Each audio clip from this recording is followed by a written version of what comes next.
This lecture is a brief discussion on what I think to be is the most incredible and exciting period in art history in regards to sculpture, the Hellenistic period.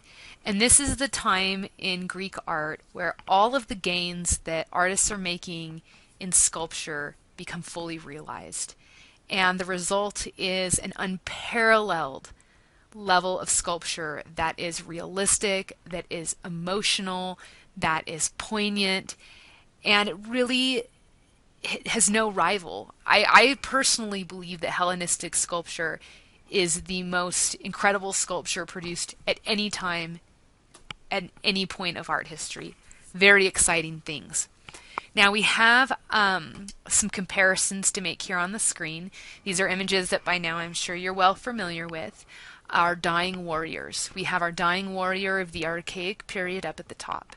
And this figure features typical archaic features, which we've reviewed numerous times at this point. Our braided hair, our archaic smile, frontal positioning, everything faces the front, and stiff. The classical period makes some incredible gains where we have a much more complex and realistic treatment of form, where we see expressed in the body through its position and musculature the physical strain that one goes through when they try to hold themselves up and they are in the process of dying. We see the physical struggle, but we don't see it complete. We do not see a representation of emotion and pain. This one piece of the puzzle is missing in a true understanding of what is happening in this moment. And it is in the Hellenistic period that we do see artists begin to understand this, and we begin to see an expression of emotion. And I would even argue that sometimes it's almost overly emotional, which I personally like. It's almost over-emotional in a way. They're just really great sculptures that are very fascinating and very engaging emotionally to the viewer. So this sculpture that we see here is the Dying Gaul, and I chose this sculpture because it fits in with the subject of the dying warriors. This too is somebody who is dying, and just as the men above, he is trying to hold himself up as he clings to these last moments of life. But if you compare the three, you can see that there really is becoming a very clear difference in the sculptural styles. Now, the classical period, more so than any other period, really seeks to emphasize musculature in this way that is idealizing. Now, while we have this nude man here who also has musculature, he's not quite as muscular as the man that we see here. He's actually kind of thin, and you can see like here, these are the bones of his sternum. So he's not quite as muscular.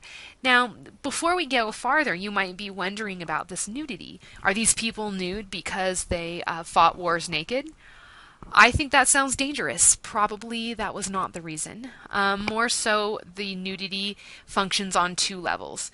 One, the nudity reveals form, so you can't really appreciate the muscles and all of those nice things if it's covered up by clothing. So it does reveal the perfect male form. But the nudity in this case also symbolizes heroism, to be heroic. So these men are brave, they fight in battle, and you could maybe say that the nudity represents vulnerability in this idea that even though you're vulnerable, you still go out, you still fight, and that certainly is a brave thing to do. So the nudity represents heroism. Now here, if you look, you can see that there are a lot of minute details that really help to enhance the realism of the body. Minute details that were not seeing often included in the classical transitional period, and we're certainly never seeing, we shouldn't say never, we shouldn't say always, what we are very, very, very rarely, almost never seeing in the archaic period. These details like the veins in the foot, even the flexing of the foot and how the skin sort of bunches up when the foot flexes. As I said, the regions of the bone. The idea that when you sit in a certain way, certain muscles contract, others relax. And when it comes down to it, you really can only deduce that whoever sculpted this form did so from direct observation, that they actually looked at the body, they carefully noted these little details and included them within the sculpture. And this is really important, this process of observation, because it allows for Greek sculpture to achieve a level of realism that they never were able to really achieve prior. And I just personally think it's so incredible because it's stone. And they have like the delicate bones of the foot, these little veins, all of that beautifully carved out in the stone. It's just, to me, very, very impressive. So we have these very, very realistic forms. And then on top of it, to top it all off, there's your facial expression. Now, unfortunately, from this view, we can't see it quite so clear, but you can see that he is grimacing and that this man is in pain. That this man is seeing that his life is ending. He is contemplating his death. What does that mean psychologically? And these are questions that can be posed and answered by looking at this sculpture.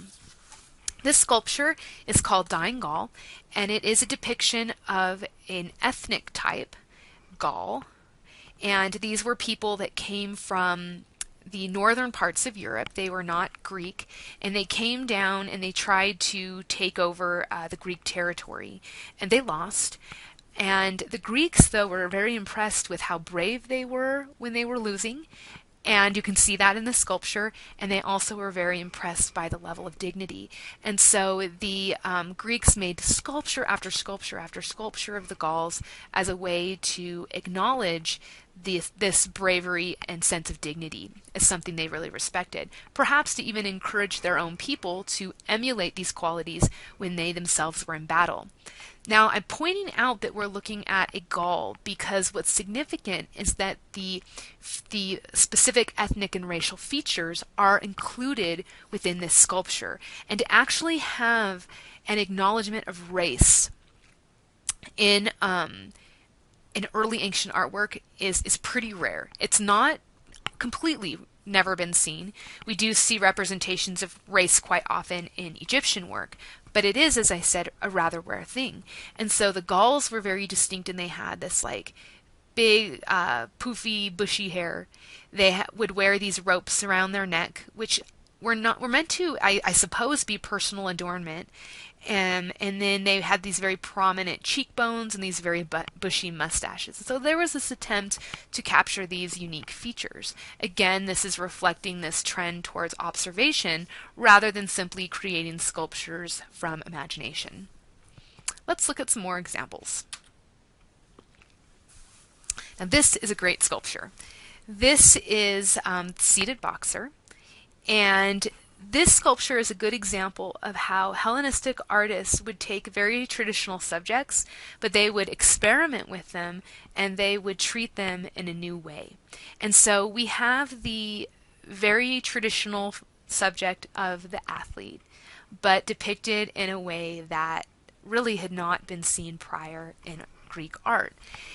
Now, this athlete is very different from the athlete that we looked at when we were studying classical transitional artwork, namely the Doryphorus, which we have over here. So this was Polykleides' example of this ideal athlete. And if you compare the two, there's a lot of differences. And I suggest taking a moment, pausing the video, and seeing if you can note the differences that exist between the two and how these might communicate two different messages. Now hopefully you have your list and you can compare the two, and you can see that Polykleides' version is an athlete that is youthful. Now we do not see a youthful athlete here, and there's one very important symbol that you should have been able to identify to indicate this, and that would be the beard. So the beard indicates that we're looking at an aged individual over here. Now we have the idealized musculature, which this sculpture seems to feature as well. So that's not quite the difference. The main difference is that this figure is standing, this figure is seated. Now here, this figure is over life size, and so he's powerful physically. He dominates the space of the viewer. There's a level of power in the sense that he's like standing.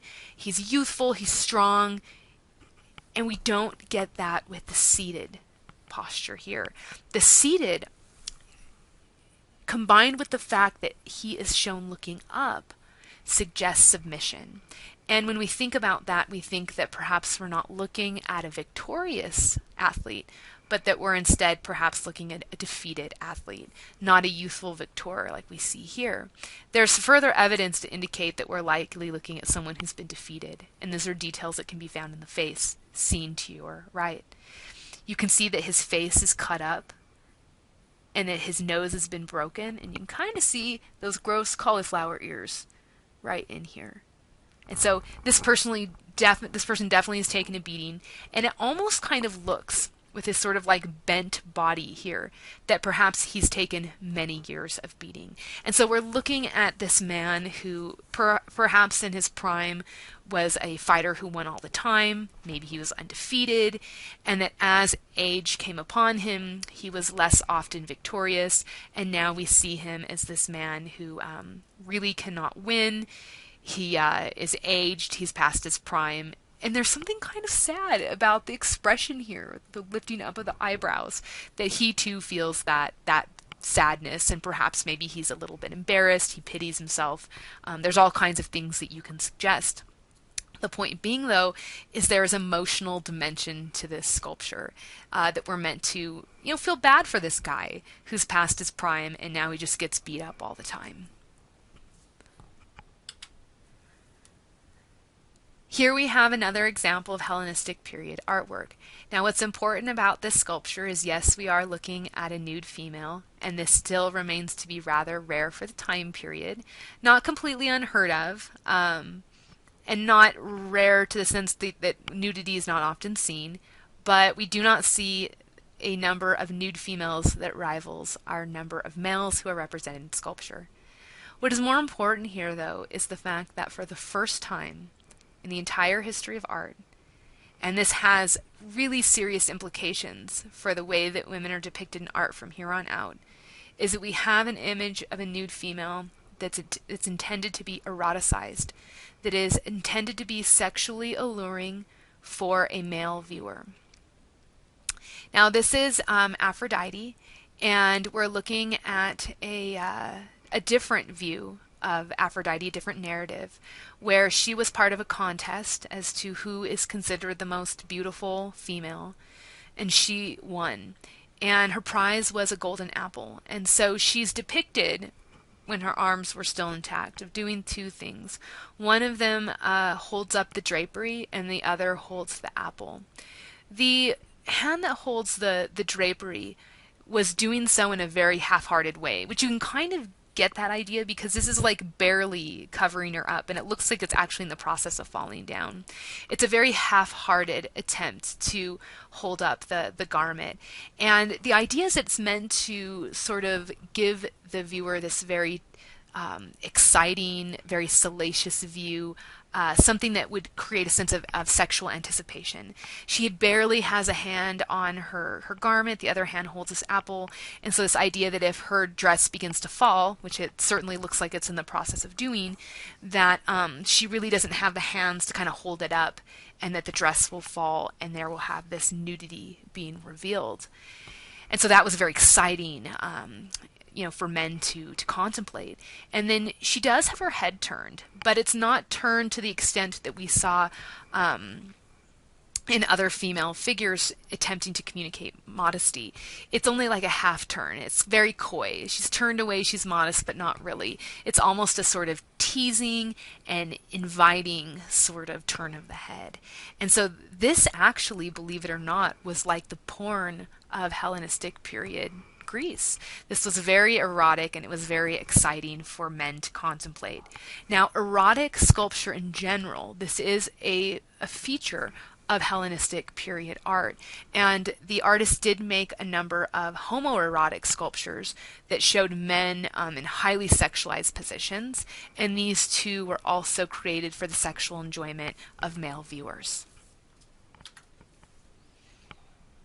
Now this work of art, this is very different than our female figure that we saw in the previous slide. Female figure in the previous slide is idealized. She's shown in perfect form so that she is sexually appealing to the viewer, and she is also eroticized, presented in these very sexual ways. And that's definitely not the case here with the market woman. Interestingly, one type of Hellenistic sculpture, which was very rare for the ancient period in general, is a representation of the very lowest classes of Greek society. Fisher people, people working at the market, beggars or panhandlers, shown in sculptural form. And so here we have the market woman, and it's this woman who has a basket of vegetables and what looks like a chicken or something that she is lugging along to the market. And this is, I think, two aspects of Hellenistic period sculpture are seen here. First of all, the emotional content. I kind of feel sad when I look at this image. This is an old woman, and she looks like she's way too old to really be working. So does she have no family? Is there no children or someone that could take care of her so that she could enjoy the last days of her life in relaxation? It doesn't seem so. She struggles physically as she lugs these goods along. Her body sort of bends forward as though it's bent and broken from years of poverty and struggle. This facial expression certainly conveys a sense of struggle and sadness. It's a very emotional piece, and it's something that I think is rather sad. The other thing, though, this does is this is really showcasing that Hellenistic realism. And I'm not talking so much about the fact that, okay, we have a sort of the bent knees and the weight of the shift of the weight and some details with like the clavicle and the sternum. That certainly is realistic. But realistic in terms of like life in general, the fact that we actually are seeing this subset of life, poverty and low class, that really is not otherwise represented in art. And that's one of the things that I think is really, really instrumental about Hellenistic period sculpture, is that we can learn so much about Greek life, and not just about the rich people or about their religion, but about like the poor people, the different races and ethnicities that were in Greece at the time. And you might be wondering, well, why? Why do we see all of a sudden this interest in showing these aspects of life that otherwise do not receive artistic attention? And what's believed to have happened is that we're seeing these cities throughout Greece beginning to grow very large in size. And so the presence of foreign people, as well as the presence of poverty, was something that became very visible. Artists saw it, and they were inspired to capture what they saw in art. And we conclude our discussion on Hellenistic period sculpture with my favorite sculpture, the Ocwen Group. This is such a fantastic sculpture that really conveys that sense of Hellenistic drama and emotionalism that makes this style so fantastic. So this is a story that was written or recorded by the Roman historian Vigil. And he's talking about a moment that happened in the Trojan War. What happened was a Trojan War, so it was the Greeks against the people of Troy. And the Greeks were having trouble making headway in the battle because Troy was surrounded by this huge wall. And they weren't able to breach the wall. And so what they did is they wheeled up to the gates of Troy this huge giant wooden horse. And they said, hey guys, we surrender. Here is a gift of surrender, and bye. And they got in their ships and they drove around the corner and they disappeared. And so the Trojans were like, yeah, and they took the horse and they brought it in. And there was this guy named Laocoon who said, hey guys, I don't think it's a good idea to bring this horse into our city walls. And he was ignored, and they brought the horse in and they closed the gates. So that night, in the middle of the night, all of the Greek soldiers who were hiding in that horse came out of the horse. The ships came back around the corner. The Greeks opened the gates. They flooded in, and they were able to eventually defeat Troy. Now, while this was happening, the gods are up above and they're watching below. And the gods actually were taking sides. Some were on the side of the Greeks, some were on the side of the Trojans. Now, the gods who were on the side of the Greeks were angry with Laocoon because they felt like he was meddling and sticking his nose where he didn't belong. And so what they did to punish him is they sent serpents down, and these serpents ate Laocoon and his sons alive. And we're seeing that moment being recorded in sculpture. And so here we have Laocoon, who is like writhing in pain, and his body is like curving in all of these serpentine positions that beautifully echo the serpentine positions of the snake. And the snake takes this huge bite out of his hip, and you see Laocoon screaming out in pain. We certainly see an emotional reaction of pain and fear and maybe sadness because he knows the sons are being eaten as well. We see the physical struggle written in the muscles here, this really interesting entwinement of form between the sun and the snake. This guy is kind of off to the side here, and historians suggest he may have been added after the fact because he's not quite as integrated as what we see here. Either way, though, it's fantastic because it helps to balance the sculpture out a little bit. Although I personally think that also imbalance would be really interesting to further instill a sense of tension. Either way, it's dramatic, it's emotional, and it is true Hellenistic in style.